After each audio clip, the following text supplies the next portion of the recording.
My wife snapped and said I was no longer her partner, so I filed for divorce. Hey Reddit. Throwaway account here for obvious reasons. I've been a long-time lurker, and I never thought I'd be sharing my story, but perhaps it might resonate with someone out there. I'm 36, and my name is Leonard.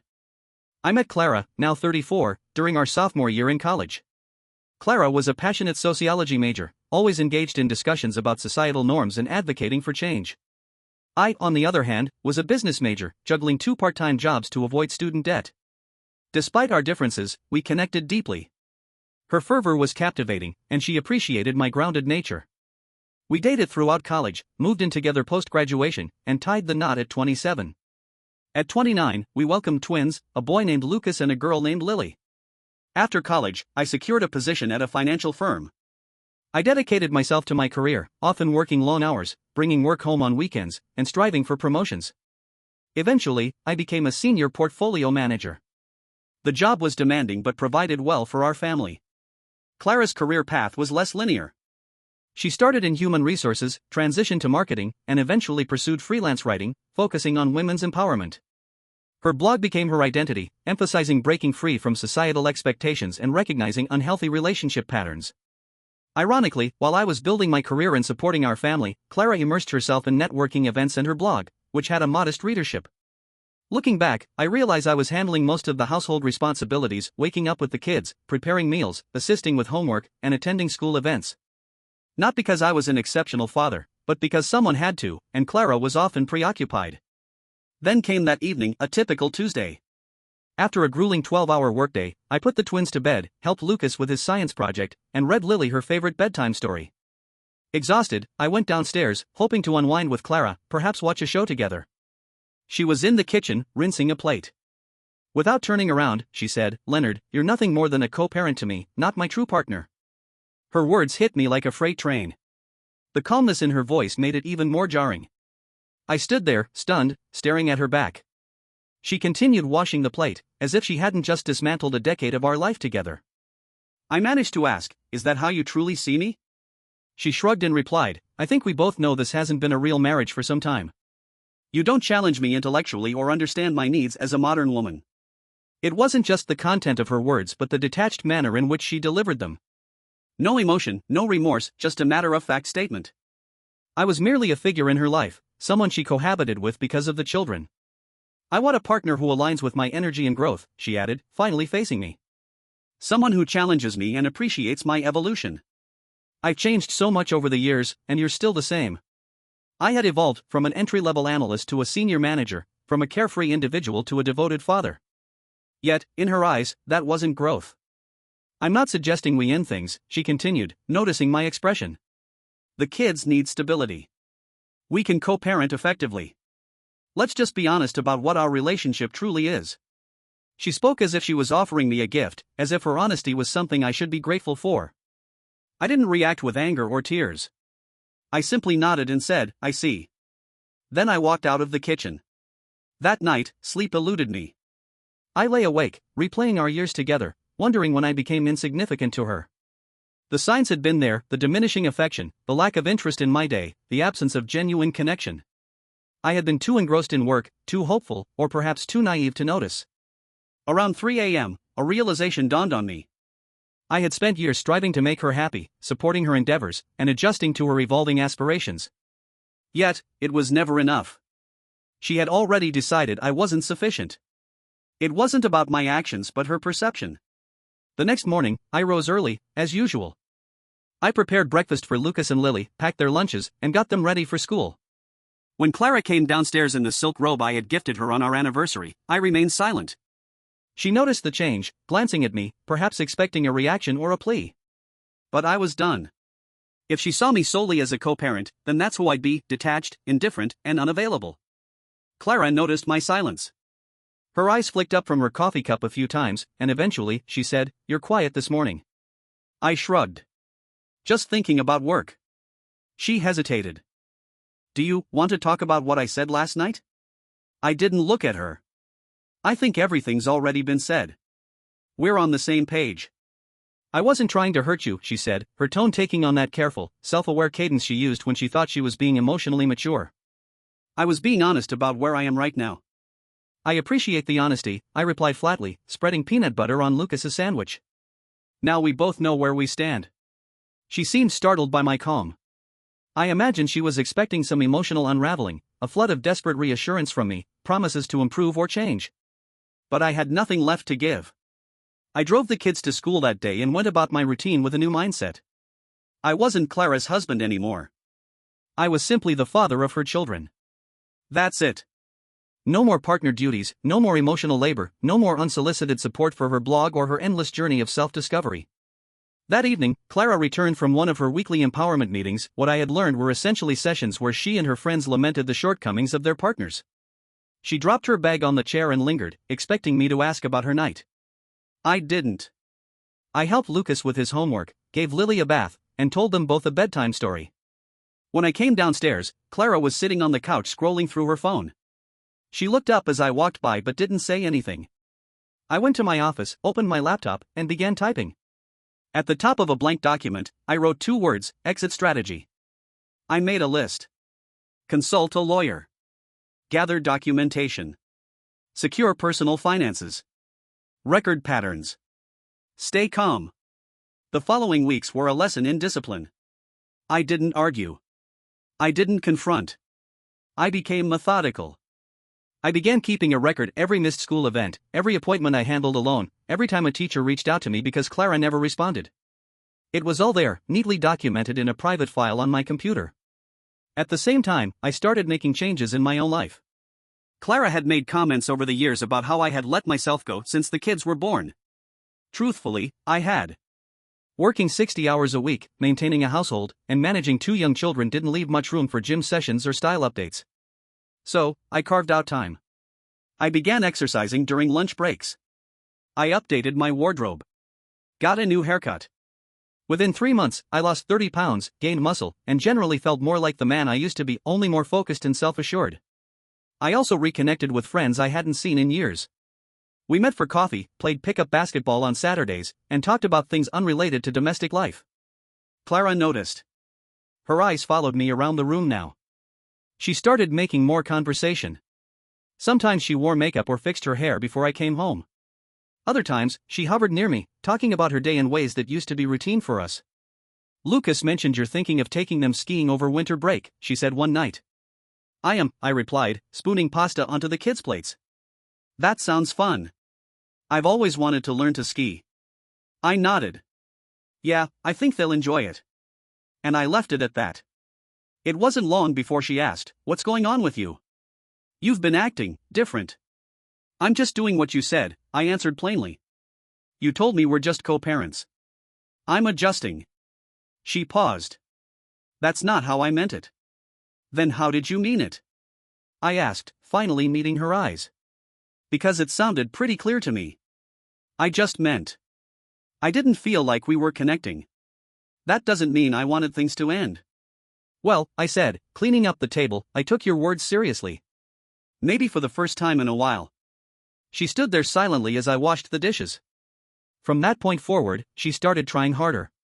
She suggested date nights, made dinner a few times, even brought up couples therapy. But I couldn't forget the calm with which she dismissed our entire marriage like it was a job contract that had run its course. Every time she smiled too sweetly or tried to touch my arm like nothing had changed, I remembered that Tuesday night. The way she said I didn't meet her emotional needs. That I didn't challenge her. That I wasn't her match. I was no longer hurt. I was clear. And clarity is a powerful thing.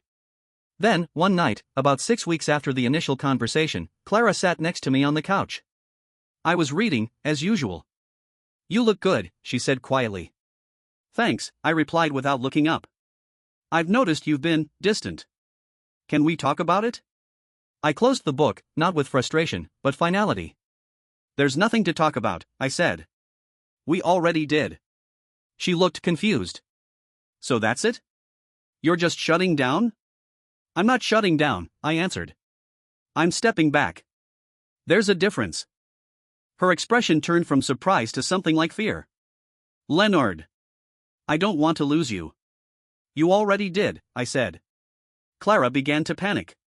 Not dramatically, not with shouting or tears, at least not right away. But her demeanor changed. She stopped spending evenings in her room or on her laptop. She began to linger around me more, asking about my schedule, suggesting we eat dinner together, offering to help with things she had ignored for years. One morning, I came downstairs to find her making breakfast, not for the kids, but for me. Eggs, toast, even coffee the way I liked it. She smiled like it was normal, as though we hadn't spent years on opposite emotional tracks. "Thought you might need a good start to your day," she said, watching for a reaction. "Thanks," I said, sitting down without looking at her. It was like she was trying to rewind time, hoping I'd just slide back into the role of loving husband. But the emotional muscle I'd used to carry our relationship had long atrophied. Her gestures weren't healing, they were hollow. Meanwhile, I continued my quiet preparations. My lawyer helped me outline a potential custody agreement that granted me primary physical custody. The more we talked, the more it became clear that, based on Clara's history of missed appointments, career instability, and sporadic parenting involvement, I had a solid foundation. At my attorney's suggestion, I began saving hard records, school newsletters addressed to me, doctor visit summaries with my signature, and logs of Clara's absences. I didn't need to embellish anything. The facts painted a clear picture. I was the one managing our children's lives. I also opened a separate savings account, my own earnings, deposited legally. Nothing hidden, just safeguarded. Clara didn't know about it, but I was fully transparent with my lawyer. I wasn't out to cheat her, I was out to protect myself and the twins. Clara, unaware of my efforts, ramped up her own campaign. She asked to go on a family hike, a tradition we hadn't upheld in years. She watched documentaries I liked, made obscure references to things we used to laugh about, even dressed up more. At first, I wondered if it was real, if she truly had realized something. But it wasn't guilt or regret I saw in her eyes. It was fear. Fear that the man she'd dismissed was no longer waiting for her approval. Then, one night, I overheard her on the phone with a friend. I wasn't eavesdropping, just happened to be in the hallway. "I don't know what's going on with him," she whispered. "He's like a stranger. He doesn't even look at me anymore. He's not angry, which is the scariest part. He's just done." A pause. "Then, no, I never thought he'd leave. Honestly, I figured he'd stick around no matter what. I mean, he loves the kids too much to walk away. I didn't think I had to try so hard. Maybe I pushed him too far." That was the moment I knew. She didn't regret what she'd said. She regretted the outcome. There was no emotional revelation, no soul-searching, just a miscalculation on her part. She hadn't expected me to believe her when she told me I wasn't enough. A few days later, after the kids had gone to bed, I sat across from her at the kitchen table. I brought out a folder. Inside, drafted divorce papers, custody proposals, financial summaries, and documentation outlining my role in the children's daily lives. "We need to talk," I said, calmly. She glanced up from her phone, eyes wary. "About what?" "I've filed for divorce." She stared at me, her face unreadable at first. Then came the silence. Not shock. Not tears. Just blank confusion, as if she hadn't imagined I'd actually take her at her word. "Leonard, no," she said finally. "You don't mean that." "I do," I said. "The documents are already in motion." She opened the folder with trembling fingers. She scanned the pages, then looked up at me, voice sharp with disbelief. "You've been planning this?" "I've been preparing for it since the night you told me I wasn't your match." "I took your words seriously." Maybe for the first time. Her eyes welled up. "That was a mistake. I said that because I felt disconnected. I never thought you'd actually do this." "Disconnected?" I repeated. "Clara, I've spent years trying to stay connected while you checked out. I managed the kids' schoolwork, packed their lunches, paid the bills, supported every new dream you pursued. And when I finally asked for something back, you told me I wasn't your partner." "I didn't mean it to be permanent," she said, her voice cracking. "I just wanted you to see how I felt." I was lashing out. "You don't get to drop a grenade on someone's life and then say you didn't mean to pull the pin," I replied. "Words matter. Choices matter." She leaned back, wiping her eyes. "We can fix this. Couples therapy. Anything." "I'm past the point of repair," I said. "I'm not angry anymore. I'm clear. This marriage ended the moment you decided I wasn't worth fighting for." She sat there, staring at me, stunned by the finality in my voice. Over the next few weeks, she moved through stages of denial, begging, negotiating, even threatening. She claimed I was manipulating finances. She said she'd fight for full custody. My lawyer was ready. Go ahead, I told her one morning. But remember, I have everything documented. And I've always put the kids first. Can you say the same? She didn't respond. Eventually, she stopped fighting and started scrambling. She found a small apartment across town. She applied for administrative jobs, anything stable. Her blog went silent. She started showing up at school events again, but the staff still directed questions to me. One night, after I picked the kids up from a weekend with her, Lily said, "Mom's different now. She says she's learning to be present. But she still checks her phone all the time." Lucas added, "She cried a lot when we were watching a movie. Said she missed our old house." I nodded. It's okay to miss things. But that doesn't mean we go back to them. A few months later, the divorce was finalized. There were no court battles. No dramatic hearings. Clara didn't have the resources to contest anything, and once she saw the documentation, she knew resistance was futile.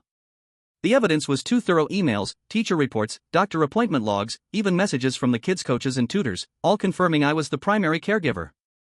Her contributions, though not non-existent, were clearly secondary. The judge awarded me primary physical custody of Lucas and Lily. Clara would have them every other weekend and 1 dinner per week. It wasn't meant to punish her, it was simply what the facts supported. The kids needed stability, and I had consistently provided it. After the judgment, Clara sat in the courtroom like she'd just woken up from a long nap to find the house empty. For the first time, she looked genuinely lost. As for the house, we sold it. The equity split was clean. I used my portion to buy a modest but bright home near the school. 3 bedrooms, a backyard with an old oak tree the kids liked to climb, and a home office where I could work flexibly. It wasn't flashy, but it was warm and filled with peace. Clara moved into a 1-bedroom apartment near downtown. It was close to a bus route and her new job an admin position at a small firm. It didn't pay much, but it was consistent. The creative writing projects were now a weekend hobby. Her social media presence, once filled with affirmations and self-help slogans, had grown quiet. One evening, after a weekend visit, Clara lingered at the front door of my new home. She looked around at the landscaping I'd done myself, the cozy lighting, the warmth of the space. Lucas and Lily were inside, setting the table for dinner. "They really like it here," she said quietly, as if admitting something she had been holding in. "They feel at home," I replied. "Routine helps." She nodded. "You did all this on your own?" "I did," I said. "Everything I thought we'd build together, I built without you." She flinched at that, but didn't deny it. Her eyes scanned the kitchen window behind me, where she could see Lily twirling to music and Lucas setting out glasses. "I've been thinking about everything," she said, her voice barely above a whisper. "I know I made a mistake. I know I hurt you." I said nothing. I didn't understand what I was doing. I kept thinking if I pulled away, you'd chase me. And when you didn't, I didn't know what to do. I nodded slowly.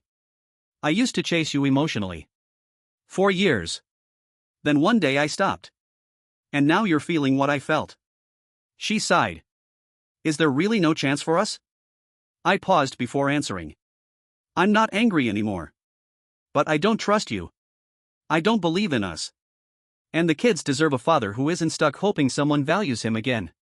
They need someone who's already whole." Her eyes were glossy. "I understand." She left without another word. The next couple of years were good for me, quiet, focused. I kept up with work, volunteered as a coach for Lily's soccer team, and helped Lucas build a science fair robot that actually won district. The best part? The kids were thriving. Their teachers noticed they were more settled, more confident. They loved the house, their routines, and their friends. More than once, I found them telling friends on playdates, "This is where we actually do fun stuff," referring to our home.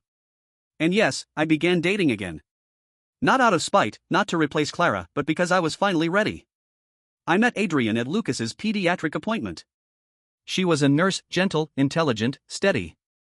She asked thoughtful questions, never needed me to prove my worth, and genuinely loved spending time with both the kids and me.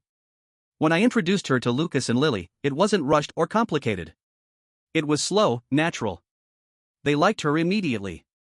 Not because she brought gifts or tried to win them over, but because she listened. She cared. Every now and then, Clara still calls. Usually after a difficult day or a failed date. She'll leave messages about how much she misses the way things were. About how she didn't know what she had until it was gone. That she's sorry. I never hang up on her. But I never encourage hope, either. Each time, I say, I know. But we're just co-parents now. The clarity that sentence brings me never fades. It's not bitterness. It's not revenge. It's peace. It's knowing that I kept my integrity, that I showed up even when I was treated like a background character in my own home. More importantly, my children know it too. They see it in the lunches I pack, in the bedtime stories I never skip, in the conversations we have during evening walks. One day, Lily asked, "Dad, how come you always have time for us?" I smiled. Because you're the most important part of my day. That's the real victory. Not the new house, not the custody arrangement, not the clean bank accounts. It's that my children know who stayed. Who kept showing up. Who gave without needing applause. So that's my story. If you're in a place where you're being overlooked, undervalued, or treated like your contributions are invisible, please know you don't need to stay there. Sometimes the most powerful thing you can do isn't to fight or to argue. Sometimes, it's simply to walk away. Quietly. Calmly. Completely. Because that's when the real healing begins, not just for you, but for everyone who truly needs you. Thank you for watching the video, like it if you watched the video to the end and don't forget to subscribe. Have a nice day.